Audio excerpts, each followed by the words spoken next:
नमस्कार दोस्तों, आप देख रहे हैं माही ऑफिशियल मिर्च मसाला। भगवान आप सभी पर अपनी कृपा दृष्टि बनाए रखें। हमारे चैनल में आपका स्वागत है। आज हम 10वां ज्योतिर्लिंग नागेश्वर भगवान शंकर की कथा सुनेंगे। नागेश्वर ज्योतिर्लिंग गुजरात राज्य के बाहरी क्षेत्र में द्वारिकापुरी से 25 किलोमीटर की दूरी पर स्थित है। ज्योतिर्लिंग के शास्त्रों में अद्भुत महिमा कही गई है। धर्मशास्त्रों के अनुसार भगवान शिव को नागों के देवता अर्थात भगवान शिव का एक नाम नागेश्वर भी है। शिव पुराण के अनुसार जो महत्व बताया गया है उसे आज हम सुनेंगे। कृपया वीडियो को पूरा देखें। सूत जी कहते हैं, अब मैं भगवान शिव जी के नागेश्वर रूप के प्रकट का प्रसंग सुनाऊंगा। दारुका नाम की राक्षसी थी जो माता पार्वती के वरदान से सदा घमंड में भरी रहती थी। पति दारुण अत्यंत बलवान था। उसने बहुत से राक्षसों के साथ वहाँ सत्पुरुष का संहार मचा रखा था। वह लोगों का यज्ञ और धर्म का नाश करता था। पश्चिम समुद्र तट पर एक वन था जो संपूर्ण समृद्धियों से भरा पड़ा था। उस वन का विस्तार 152 किलोमीटर था। दारुका अपने विलास के लिए जहाँ भी जाती थी वहीं वो वन भी चला जाता था। देवी पार्वती ने उस वन की देखरेख का भार दारुका को सौंप रखा था। दारुका अपने पति के साथ उस वन में विचरण करती रहती थी और अपने पति के साथ मिलकर सबको भयभीत करती रहती थी। उससे पीड़ित प्रजा ने अपना दुख दर्द लेकर महर्षि और उनकी शरण में जाकर अपना दुखड़ा सुनाया। महर्षि और ने शरणागतों की रक्षा के लिए राक्षसों को यह श्राप दे दिया कि ये राक्षस यदि पृथ्वी पर प्राणियों या यज्ञों का विध्वंस करेंगे तो उसी समय अपने प्राणों से हाथ धो बैठेंगे। देवताओं ने जब यह बात सुनी तब उन्होंने दुराचारी राक्षस पर चढ़ाई कर दी। राक्षस घबराए और सोचने लगे, अगर युद्ध में देवताओं को मारते हैं तो वे मुनि के श्राप से खुद ही मर जाते और यदि नहीं मारते तो देवता उन्हें मार देते। उस अवस्था में राक्षसी दारुका ने कहा कि माँ भवानी के वरदान से मैं इस वन को जहाँ चाहे वहाँ ले जा सकती हूँ। यह कहकर वो वन को ले जाकर समुद्र में जा बसे। राक्षस पृथ्वी में ना रह करके समुद्र में रहने लगे और वहाँ प्राणियों को पीड़ा देने लगे। एक बार बहुत सी नावें वहाँ से निकली जो कि मनुष्य से भरी पड़ी थी। राक्षसों ने उसमें बैठे सभी लोगों को पकड़ा और पेड़ से बांधकर कारागार में डाल दिए। वे उन्हें बार बार धमकियाँ देने लगी। उसमें सुप्रिया नाम का एक वैद्य था जो कि उस दल का सरदार भी था। वह सदाचारी भस्म रुद्राक्षधारी भगवान शिव का परम भक्त था।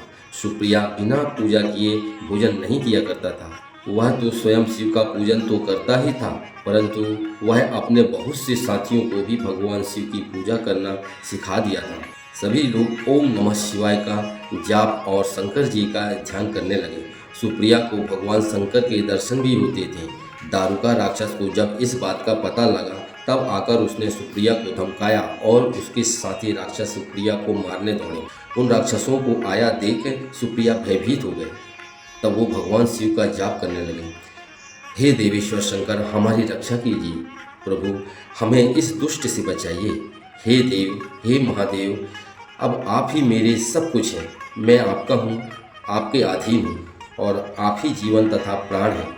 सुप्रिया की इस प्रकार प्रार्थना करने पर भगवान शंकर एक छिद्र द्वारा प्रकट हो गए। उनके साथ 4 दरवाजों का एक उत्तम मंदिर भी प्रकट हो गया। मंदिर के मध्य भाग में अद्भुत ज्योतिर्लिंग भी प्रकट हो गया।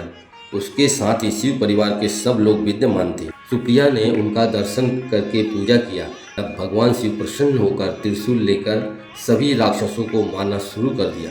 सभी को मारकर अपने भक्त सुप्रिया की रक्षा की। इसके पश्चात अद्भुत लीला करने वाले शिव ने यह वरदान दिया कि आज से इस वन में क्षत्रिय, ब्राह्मण, वैश्य और शूद्र इन चारों धर्मों का पालन होगा।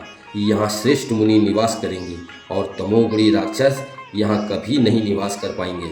यह देख राक्षसी दारुका ने देवी पार्वती की स्तुति की। देवी पार्वती प्रसन्न हो गई और बोली, बता तेरा क्या कार्य करूँ।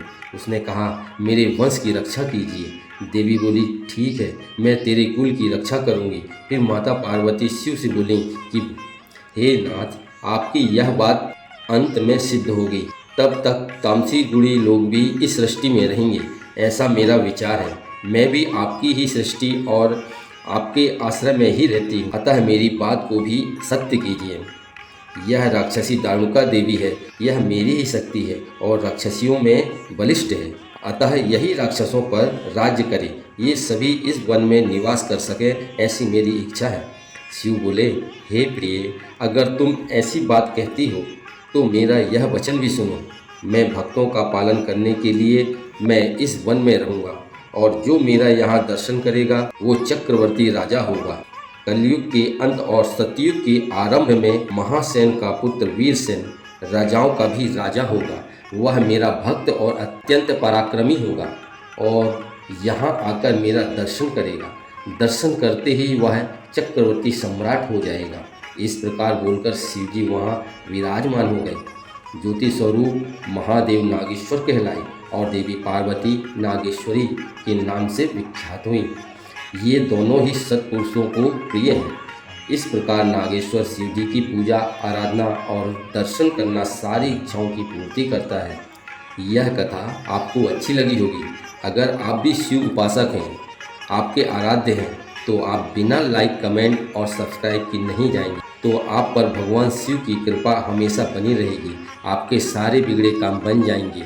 वीडियो अच्छी लगी हो तो शेयर ज़रूर करना। जय भोले, जय नागेश्वर, जय महाकाल।